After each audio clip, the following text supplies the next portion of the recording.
Citizen Kane? That is the question that has been on my lips for at least 8 minutes, and on the lips of gaming journalismists for many more minutes than that, actually.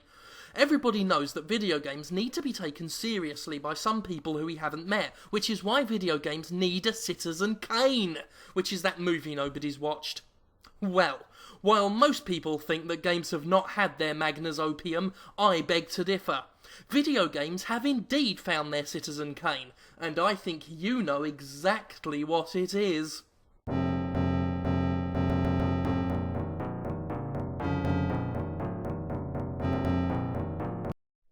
Man versus beast. Beast versus man. A man fighting against the beasts that rage within him, and the forces from without that threaten the security of that which lies within. This is Altered Beast, and never before has such a touching and naked portrayal of the human soul been committed to pixel and laid bare before its audience with such unrelenting veracity.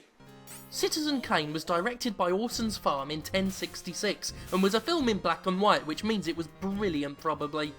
In very much the same way as Citizen Kane was a film about a man, Altered Beast was, at its heart, a game about a man what could turn into a werewolf.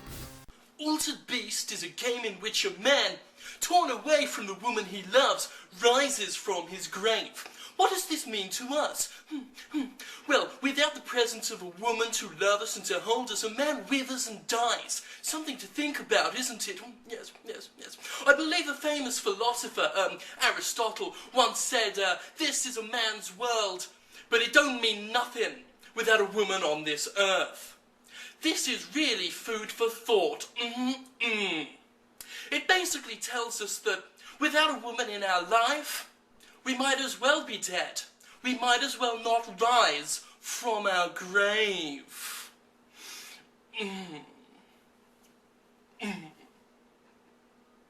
Compare this to Rosebud, who I'm assuming is a woman in the film or something. Citizen Kane, very much like the Altered Beast bloke, is searching for something. And both Kane and the Altered Beast bloke have to punch the heads off of zombies, that's a metaphor by the way, to achieve their goals. The closer our hero gets to becoming an animal, the less clothes he has.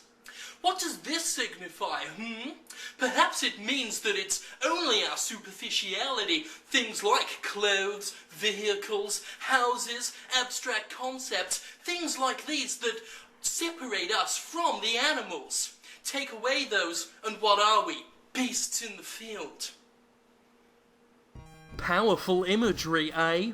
Altered Beast is a game about sex and violence. Sex and violence have always been linked, and if you don't believe me, then let your 8-year-old daughter stay at my Uncle Reggie's house. Some of the world's most notorious serial killers, like Ted Bundy, Jeffrey Dahmer, and Jason Voorhees, have used violence as a release for their sexual frustrations. Altered Beast demonstrates how life without the satisfaction of one urge, i.e. shagging, leads to the satisfaction of another urge, i.e. punching zombies' heads off.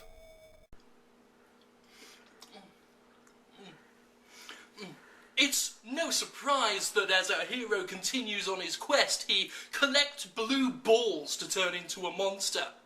Without the woman he loves, he would indeed have blue balls. It's a rather crude metaphor to get the point across, but it sums things up quite well, don't you think? I know all about art because I've read at least 3 books.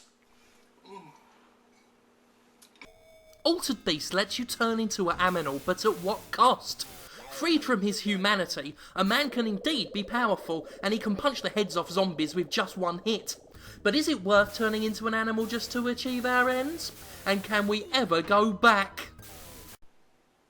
The game attempts to answer some of these questions, namely the thought of returning to human form after the transition into beast. We are welcomed to our doom by the villain of the piece, himself a reflection of our own dark side. He has managed to tame the beast within himself, but he's put it to evil means. But who is really being controlled? The villain or the beast within the villain? Is he driver or drivee? Is he wheelman or man-wheel? This is the problems that our own hero must come to face, lest he walk down that same dark path. Video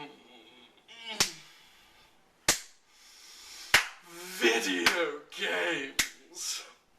Artistic video games. I know so much about video games.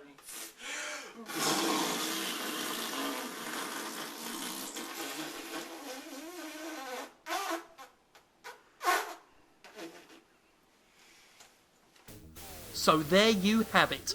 Video games have their Citizen Kanes. It really is important to compare video games to other mediums in order to validate them, isn't it? Hopefully people will now realise that video games are serious art and should be taken seriously, and that I'm a games journalist, which means that I should be respected and that my mum should stop saying that I don't have a proper fucking job. Anyway, perhaps this video will alter your perception of video games.